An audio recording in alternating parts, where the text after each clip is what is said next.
Julia Donaldson and Lydia Manx. What's the Ladybird Heard next? Reading by Paulina Brzezińska. Once upon a farm lived a ladybird, and these are the things that she saw and heard.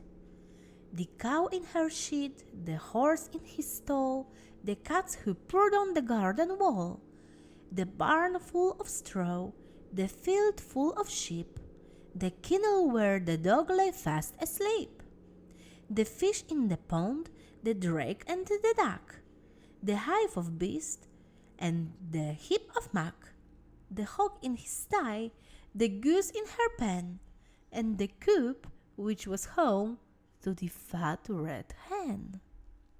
Now the fat red hen, with her thin brown legs, laid lots of speckled eggs.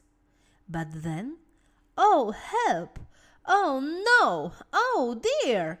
Those eggs began to disappear. Each morning all the eggs had gone, and the animals asked, "What's going on?" "I'll find out," said the ladybird. So she flew and she flew and she saw and she heard. She saw two men in a big black van, with a torch and a sack and a cunning plan.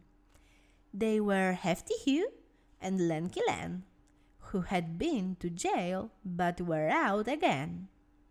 Said Lanky Len to Hefty Hugh, "Let's steal another egg or two." But Hefty Hugh said, "Listen, Len, I vote we steal the fat red hen. We'll make our way to Chicken Coop and scoop her up in one fell swoop. Just think of all those eggs she'll lay us, and all the money folk will pay us." And Len replied, "We'll soon be rich. It makes my finger start to itch." The little spotty ladybird told the animals what she heard. Hefty Hugh and Lanky Len are planning to steal the fat red hen. Then the cow said moo, and the hen said cluck. "Hish," said the goose. "Quack," said the duck. "Nigged," said the horse. "Oink," said the hog. "Baa," said the sheep. And "woof," said the dog. And the two cats meowed. "Those bad men, we can't let them steal the fat red hen." But the ladybird said, "Listen quick, I've thought of a really clever trick." At dead of night, the two bad men opened the coop and snatched the hen. But the fat red hen began to cluck. "Why don't you steal the downy duck? Her eggs are bigger far than mine, and people say they taste divine." "Good thinking that," said Lanky Len. They tiptoed to the pond, but then the downy duck began to quack. "Oh, please, don't put me in your sack. Why don't you steal the goose instead? She's bigger still and better fed. Her eggs are huge and tasty too."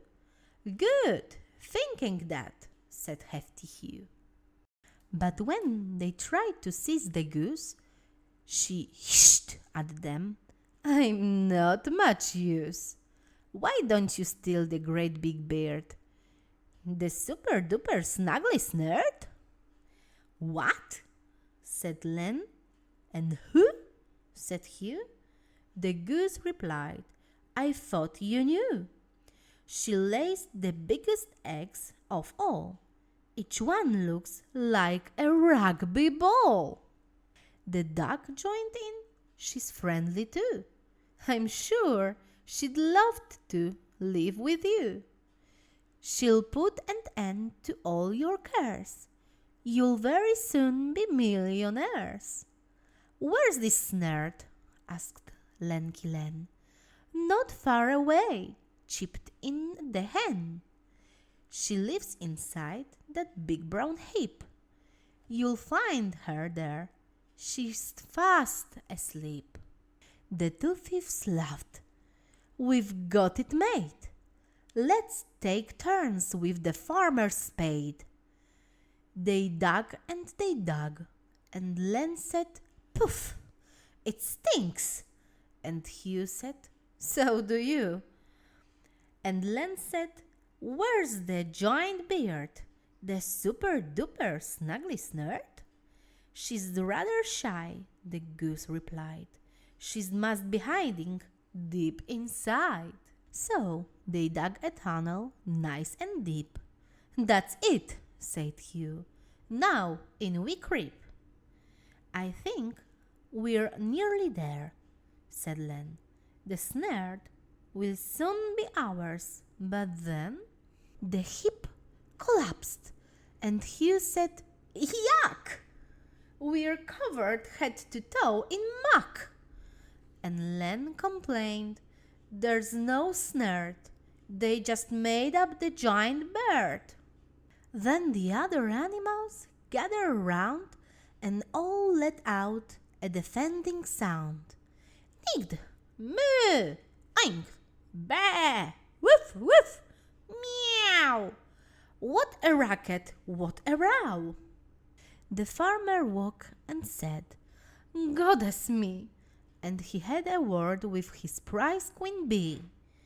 And the bees chased after the two bad men, who never came back to the farm again. Then the cow said, "Moo!" and the hen said, "Cluck!" "Hish!" said the goose. "Quack!" said the duck. "Nigged!" said the horse. "Oint!" said the hog. "Bah!" said the sheep. And "Woof!" said the dog. And the farmer cheered and both cat purred, but Ladybird said never a word, and neither did the snuggly snurd. If you liked my reading, click subscribe or leave a thumbs up. See you soon!